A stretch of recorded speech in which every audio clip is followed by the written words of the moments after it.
اور سورہ بنی اسرائیل میں تو کیا تفصیل آئی ہے،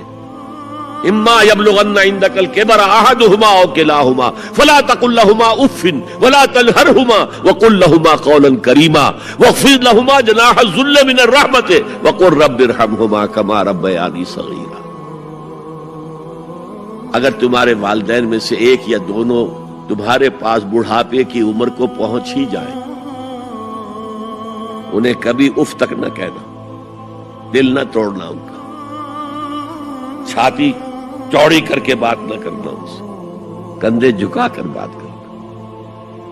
ادب سے گفتگو کرنا۔ قل لہما قولا کریما واخفض لہما جناح الذل من الرحمہ، اپنے کندھوں کو جھکا کر رکھنا، اور پھر کہنا، اللہ سے دعا کرنا، رب ارحمہما کما ربیانی صغیرا، پروردگار میرے ان والدین پر رحم فرمائیو جیسے کہ انہوں نے مجھے پالا تھا جبکہ میں چھوٹا سا تھا۔